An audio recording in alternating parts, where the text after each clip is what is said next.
और मुखालफिन ये मत समझना कि हमें कुछ पता नहीं है। तुम्हारी जो तैयारियां हैं हमें सब पता है।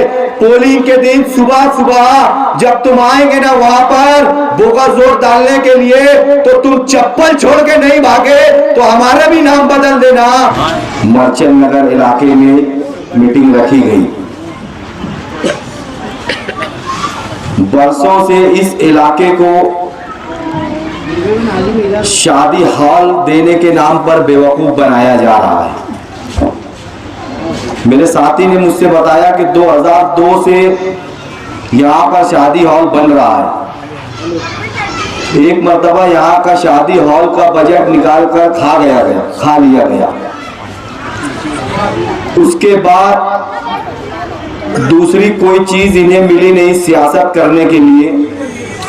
तो यहाँ की जो बैतुल खिला है 10 साल से उसके ऊपर सियासत की जा रही है। खुद ही उसकी ईंटें निकाल दी जाती है, फिर बनाकर बताया जाता है हमने बनाया। दरवाजे निकाल दिए जाते हैं, फिर कारपोरेशन से बजट निकाल के बना दिया जाता है, बोले हमने बनाया। लाइट निकाल देते हैं, बोले हमने बनाया। अभी मालेगांव शहर में महाराष्ट्र शासन की जानिब से मालेगांव शहर में जितनी भी बैतुल खिला खराब है उसकी रिपेयरिंग के लिए या जिसे तोड़कर नहीं बनाना है उसके लिए 9 करोड़ के आसपास का कुछ बजट आया, जिसमें हमने मुफ्ती इस्माइल साहब से कहकर मर्चेंट नगर में जो संडास यहाँ की बैतुल खिला खराब थी उसके ऊपर बजट डलवाया नई बैतुल खिला बनाने के लिए। यहाँ के कुछ लोग उसके ऊपर सियासत करने की कोशिश की, लेकिन हमने ऐन टाइम पर उनकी इस कोशिश पे पानी फेर दिया। बोलने और बताने का मकसद ये है कि कल के दिन बताया गया कि हम 40 लाख के बजट से शादी हॉल बनाने वाले थे। ये हकीकत है कि ये बनाने वाले थे। काले खेत में 40 लाख का बजट था शादी हॉल के नाम पर। इन्होंने कहा कि फाइल चोरी हो गई। मुझे समझ में नहीं आता मुखालफिन की फाइलें चोरी कैसे क्या होती है। एक धोखेबाज चोर शिकारी रोड का काम स्टार्ट किया, आधी रोड पर काम रोक दिया, ठेकेदारी कर रहा था, पैसा खत्म हो गया तो कॉर्पोरेशन में जाके कहता है कि हमारी फाइल चोरी हो गई। उसकी रोड की फाइल चोरी हो गई, इनकी शादी हॉल की फाइल चोरी हो गई। यहाँ पे कॉर्पोरेशन है कि चोर बाजार है। इनकी फाइल असल में चोरी नहीं हुई है, ये बजट लेफ्ट कर दिया गया है। इनको उसमें खाने में नहीं मिला, इसका रिकॉर्ड जाकर कॉर्पोरेशन से लीजिए। ये बजट लेप्स हो गया। इन्होंने आपके पैसे को बर्बाद करके गवर्नमेंट को वापस भेज दिया, लेकिन शादी हॉल नहीं बनाए। और अगर इनकी फाइल चोरी हुई है या अगर एक मोबाइल चोरी हो जाए तो एक बंदे का वो बंदा ढूंढ के थक जाएगा, जाकर कंप्लेन करेगा पुलिस स्टेशन में। आपने एक भी एफआईआर की? अगर फाइल चोरी हुई है तो आपने एफआईआर की उसकी? नहीं की। ये झूठ बोलते हैं, इनका काम सिर्फ झूठ बोलने का है और चोरी करने का है। मैं जो बोलता हूं ना ये चोर है, उसका सबूत है हमारे पास कि ये चोर है। कॉर्पोरेशन हॉल में, मीटिंग हॉल में शेख रशीद साहब ने चोर चोर चिल्लाया एक को, और यहाँ के जो राशन वाले कॉर्पोरेटर है वो भी चोर है। मैं बताता हूं आपको, एक मिसाल देता हूं आपको। मैं लॉकडाउन की मिसाल दे रहा हूं, गौर से सुनना मेरी बात को। लॉकडाउन में चोरी का चावल पकड़ा गया भाटे पर, तालुका पुलिस स्टेशन में एफआईआर दर्ज है। इनके ही करीबी, इनका ही कार्यकर्ता जिसका नाम आलम है, नुक्कड़ की दुकान चलाता है हजार कोली में, मैं नाम लेकर बोल रहा हूं, उसके ऊपर एफआईआर दर्ज है वो चावल चोरी की। ये किसके राशन से चावल चुरा कर लेकर जा रहा था, इसकी मालूमात लीजिए, मेरे पास है मालूमात। अगर ये सबूत मांगेंगे तो इनको हम सबूत देंगे कि ये गरीबों का हक मारकर लॉकडाउन में लोगों के घरों में चावल अनाज नहीं थे खाने के लिए, ये चावल चोरी कर कर बाहर ले जा रहे थे बेचने के लिए। पिकअप गाड़ी में चावल पकड़ा गया, इसके ऊपर एफआईआर दर्ज है। वो आलम के नाम पर जो इनका कार्य करता है, जो राशन दुकान पर बैठता है, वो राशन की दुकान किसके नाम पर है, मैं वो भी आपको सबूत के तौर पर दूंगा। इन्हीं लोगों के नाम पर है वो राशन दुकान। ये राशन का चावल चोरी कर कर बेचने जा रहे थे। लॉकडाउन में आवाम परेशान थी, लोग भूखे मर रहे थे, ये आए आपके घर पूछने के लिए। ये एक मर्तबा आए थे, मुझे अच्छी से याद है। मैंने जैसे ही पहली टाइम मेरी आवाम के लिए कुछ दिया, ये दूसरे दिन बताने के लिए 2-2 अंडा बांटे थे घरों घर, 2-2 अंडे। उससे ज्यादा इसी वार्ड में रहने वाले, मैं उनका नाम नहीं लूंगा, मेरे साथी थे, उन्होंने बांटा था। यहां पीछे ही रहते, उन्होंने नाम लेने के लिए मना किया है। इससे ज्यादा बांटे थे, जबकि वो मजदूर और ठेकेदारी करते हैं छोटी मोटी, उन्होंने बांटा था। ये आए आपके घर लॉकडाउन में, आपके हाल हवाल पूछने आए? नहीं आए, उल्टा चावल चोरी करके धूलिया ले जा रहे थे बेचने के लिए। हम ये कहते हैं कि हमने इस वार्ड को दिया क्या? आपने इस वार्ड को कुछ भी नहीं दिया है। आपने पूरे वार्ड नंबर 7 में अगर आप देखोगे तो ये सिर्फ और सिर्फ रोड कटर पे बात करते हैं। ये आवाम के मुस्तकबिल की बात कभी नहीं करते हैं। इनके पास मुस्तकबिल के लिए कुछ है ही नहीं। रोड कटर की बात इसलिए की जाती है कि आप अगर इनकी हिस्ट्री उठाएंगे तो जितनी भी रोड कटर बनती है, ये ठेकेदारी करते हैं। ठेकेदारी करके गटरों के ऊपर प्लास्टर मार के बजट बिल निकालकर चोरी करते हैं। इनकी हिस्ट्री निकालिए, ये ठेकेदारी करते हैं। ये इसीलिए सिर्फ और सिर्फ रोड कटर की बात करते हैं। ये आपको आपके फायदे की बात कभी नहीं करेंगे। मुझे बताओ कि आपको इन्होंने कुछ दिया? इतना बड़ा वार्ड है, आपको इन्होंने कभी इमदादी दवाखाना दिया? इन्होंने कभी कोई मदरसा दिया? इन्होंने कोई हमारी नौजवान बच्चियों के लिए कोई क्लास चलाने के लिए दिया? नहीं दिया। ये सिर्फ आपके पास आएंगे, ये रोड़िया मैं बनाओ, वो गडरिया मैं बनाओ, उसके अलावा कुछ नहीं है इनके पास। मैं बताता हूं, हमने जो अब्दुल कादिर जिलानी हॉल बनाया है, अब्दुल कादिर जिलानी लाइब्रेरी जो बनी है, वहां पर अभी हमने एक इमदादी दवाखाना शुरू किया है कॉर्पोरेशन की जानिब से। हम कोई महातीर नहीं मार रहे हैं, हम कोशिश करके आवाम के लिए ला रहे हैं। और इसने जो कल बोला ना कि वो वॉल कंपाउंडर मैं बनाया हो, तो भैया तुमने ठेकेदारी की है, कोशिश हमारी थी, आप उस वक्त हमारे साथ थे, आपने ठेकेदारी की। अगर अभी मैं बताऊंगा तो उसमें 10 डबर का पैसा भी नहीं दिया इन्होंने। 10 ट्रैक्टर जो डबर गिरा था ना, वो मैंने गिरवाया था, उसका पैसा भी नहीं दिया इन्होंने। हमने कभी मांगा नहीं। इन्होंने काले खेत में शादी हॉल के नाम पे बेवकूफ बनाया आवाम को। ये सिर्फ और सिर्फ आवाम को बेवकूफ बनाने का काम कर रहे हैं। और हमारा दिया हुआ इस आवाम को, यहाँ के आवाम को पता है, पीछे हमारी माँ बहनें पीछे के इलाके में दीनी तालीम हासिल कर रही है। वो कहाँ कर रही है, किसने जगह दिया, हमको सब पता है, ये आवाम को भी पता है। मैं बताना नहीं चाहता, वरना ये कहेंगे कि एहसान जता रहे हैं। ये एहसान नहीं है, ये अल्लाह की तरफ से दी हुई चीज है। अल्लाह ने हमें सलाहियत दी, हमें हिदायत दी, हमने दे दी। हमने कुछ बहुत बड़ा एहसान नहीं किया। और आपको एक बात और बताऊं, अभी मोहसिन ने कहा कि यहां पर बैठकर दूसरे इलाके के आकर पाउडर बेच रहे हैं, खा रहे हैं। एक फोन करो, अगर इनके घर तक मारते नहीं ले गए ना तो तब कहना। हमने उन गांजे वालों को ऐसे ही बंद करवाया है। मैं वही तो कह रहा हूं आपसे बार बार कि अगर आपने इनको पावर दिया तो ये आज यहाँ बेच रहे हैं, कल आपके घर में बैठकर बेचेंगे, क्योंकि आपके घर के बच्चों को आदत लग चुकी होगी। बार बार आप मेरी बात को गौर करो। आप सोच रहे होंगे मैं बार बार क्यों यही बात कह रहा हूं, क्योंकि मेरे भाइयों का, मेरे बच्चों का मुस्तकबिल खराब होते हुए दिखाई दे रहा है मुझे, इसलिए मैं बार बार ये बात कह रहा हूं। आप आंखें खोलो, आप ये मत देखो कि यहाँ आकर आपके पास मीठी मीठी बातें कर रहे हैं, 200-200 रुपये दे रहे हैं, तो आप इनकी बातों में मत आइए। आप आंखें खोलो। कब खोलोगे आंखें? जब आपके बच्चे आपके हाथ से निकल चुके होंगे तब खोलोगे। जब आपके बच्चे सट्टा बाजारी में घुस चुके होंगे तब खोलोगे। जब पाउडर के नशे में डूब चुके होंगे तब खोलोगे। आप क्यों नहीं हमारी बात को समझ रहे हो? इस बस स्टैंड में जो काला धंधा हो रहा है, काले गैर कानूनी काम हो रहा है, उसको कौन रोकेगा? इसकी जिम्मेदारी इतने सालों से किसकी थी?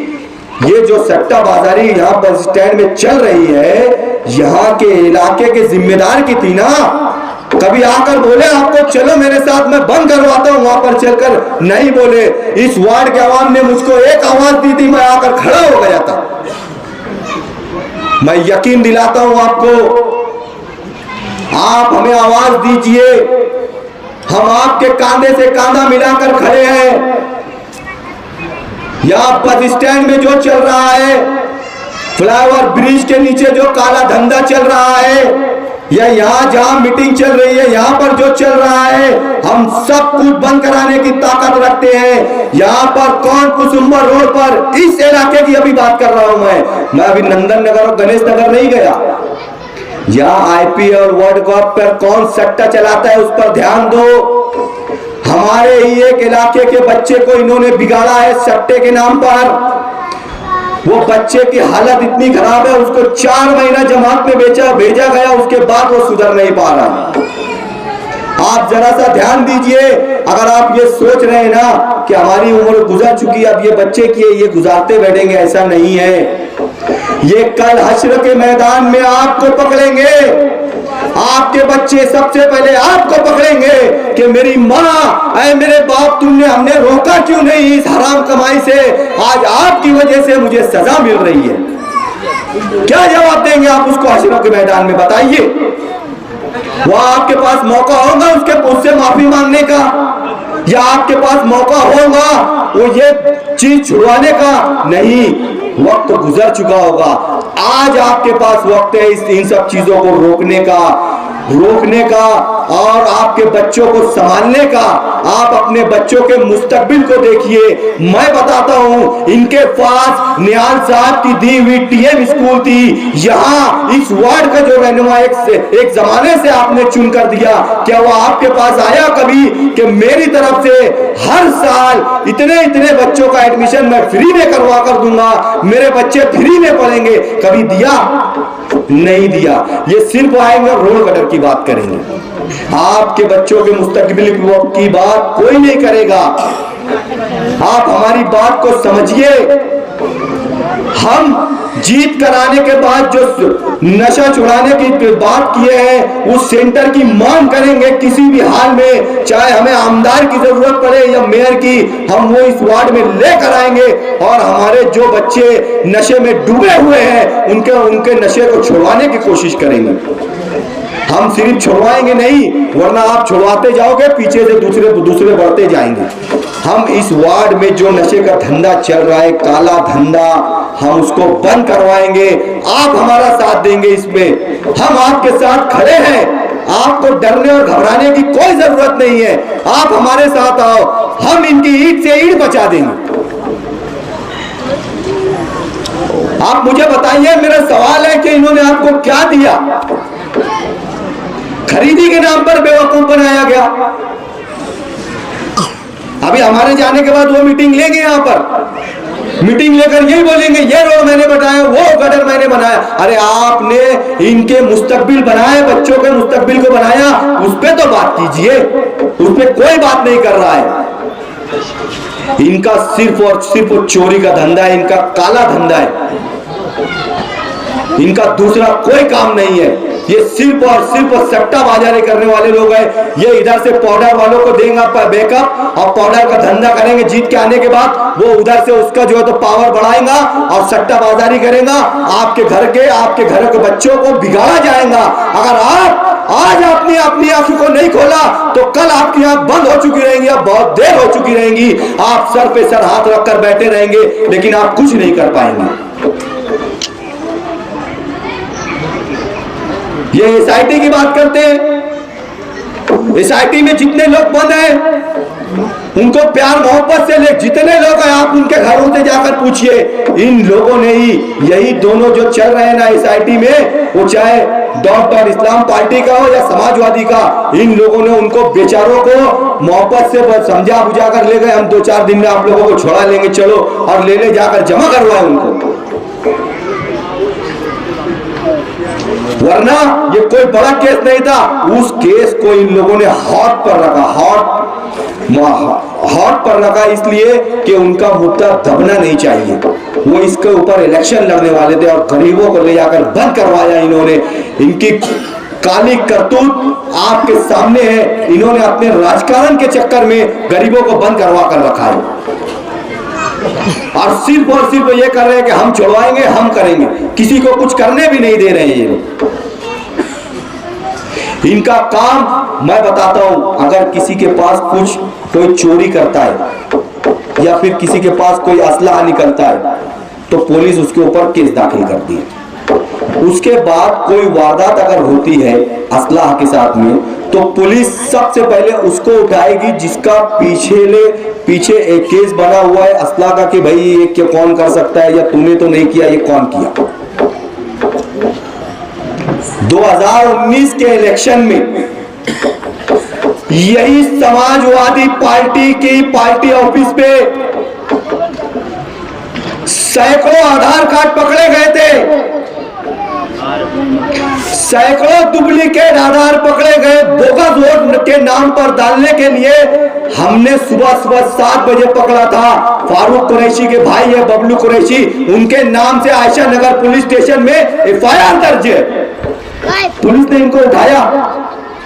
जब डुप्लीकेट आधार या जन्म दाखिले का मामला चल रहा था, पुलिस ने इनसे पूछताछ की। जिन लोगों के ऊपर एफआईआर दर्ज है, मुझे ऐसा लगता है उस एफआईआर में भी उस आलम का नाम है। राइट बात है, आलम का नाम उसमें भी है डुप्लीकेट आधार कार्ड बनाने में। क्यों नहीं पुलिस डिपार्टमेंट ने इनको उठाया और इनसे पूछताछ की कि ये सब कौन कर रहा है, क्या कौन नहीं कर रहा है। मैं आपको यकीन से कहता हूं इनकी पूरी तैयारी अभी भी चल रही है बोगस वोट के लिए, डुप्लीकेट आधार बनाने की और शनाख्ती कार्ड बनाने की। पुलिस डिपार्टमेंट इसकी इंक्वायरी करे और इसके ऊपर कार्रवाई करे, हमारा मुतालबा है यहाँ से। इनका सारा काम बोगस है। मैं नाम लेकर बोल रहा हूं आप लोगों को, इनके ऊपर ध्यान दीजिए और आप आंखें खोलिए। ये आपके घर आ रहे हैं 200 रुपये लेकर, अरे आप अपने जमीन को जगाइए, जरा आप सोचिए कि इनका 200 रुपया लेकर हम अपने जमीन को बेचेंगे, ये हमें खरीदना चाह रहे हैं 200 रुपये में। अरे इनसे अच्छे तो आप हैं जो मेहनत मजदूरी कर कमाकर, हलाल कमाकर एक अच्छा जो है तो खाना खाते हैं। क्यों इनके हराम के पैसे को लेकर हमारे बच्चों को खिलाकर इनके मुस्तकबिल को खराब कर रहे हैं। ये पैसा जब हमारे पेट में जाएगा, आप उलमा इकराम से मालूमात लीजिए ये खाना जायज है या नहीं है। नहीं जायज है, आप समझिए इस बात को। इनको इनके पैसे के साथ इनके घर वापस भेजो। इनको एहसास होना चाहिए कि हम कितनी बड़ी गलती कर बैठे हैं, ताकि ये भी सुधरे, ये भी अपना काला धंधा बंद करे और लोगों के बीच में अच्छे तरीके से आए तो लोग उनका इस्तेमाल भी करेंगे। मैं आपको एक बात और बताता चलूं कि आने वाले इलेक्शन में 15 तारीख को जो इलेक्शन होने वाला है, इनकी पूरी तैयारी है कम से कम 2000 से 25 वोट जो है तो बोगस डालने की। ये डुप्लीकेट आधार और शनाख्ती कार्ड बनाने में बहुत जोरों में लगे हुए हैं। ये सुबह 6 बजे लाइन में खड़े होकर आपकी वोटों को गिराने की कोशिश करेंगे। इसको बचाने का काम आपका है, ये आपका हक छीन रहे हैं। अगर आपकी वोट गिर गई तो आपके पास क्या सबूत होगा? आज हमारे बीच ऐसा एनआरसी के मामला चल रहे हैं, SIR के मामला चल रहे हैं। इन सब को देखते हुए आप सबको अपनी अपनी वोटें डालना है। कोई ये ना सोचे कि मैं वोट नहीं दूंगा तो कुछ नहीं होगा। आपको अपनी वोट खुद जाकर देखना है, उसकी स्लिप लेना है और आपको जाकर वोट डालना है। सुबह सुबह 6 बजे फजर बाद उठकर आप लाइन लगाइए और वोट डालिए। और मुखालिफिन ये मत समझना कि हमें कुछ पता नहीं है, तुम्हारी जो तैयारियां हैं हमें सब पता है। पोलिंग के दिन सुबह सुबह जब तुम आएंगे ना वहां पर बोगस वोट डालने के लिए, तो तुम चप्पल छोड़ के नहीं भागे तो हमारा भी नाम बदल देना। अगर वहां पर एक भी वोट बोगस गिराने आया तो पुलिस डिपार्टमेंट उस पर ऊपर कार्रवाई सख्त से सख्त करेगी, और नहीं हुआ तो इसका अंजाम बहुत बुरा होगा।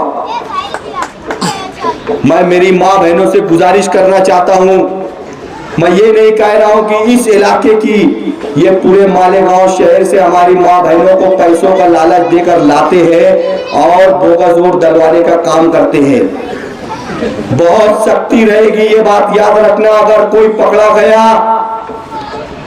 तो SIT जैसे केसेस दाखिल होंगे, छूटना मुश्किल हो जाएगा अगर कोई बोगस वोट डालने की कोशिश किया तो, क्योंकि आपके पास डुप्लीकेट आधार होगा और डुप्लीकेट शनाख्ती कार्ड होगा, ये याद रखना। और जितनी ताकत लगाना है मुखालिफिन लगा ले, इंशाअल्लाह ताला पैनल तो हमारा ही निकलेगा। और आखिरी में ये आपसे मैं गुजारिश करता हूँ कि 15 तारीख को फजर की नमाज पढ़कर सुबह सुबह हमारे लिए, आपके लिए, आपके बच्चों के मुस्तकबिल के लिए कुछ टाइम निकालकर जाकर 4 मशीन होंगी, एक आदमी को, एक शख्स को 4 वोटें देना है। चारों मशीन पर आप पतंग की निशानी देखिए, वोट पतंग की निशानी पर बटन दबाकर हमें वोट दीजिए और भारी से भारी अक्सरियत से कामयाब कीजिए।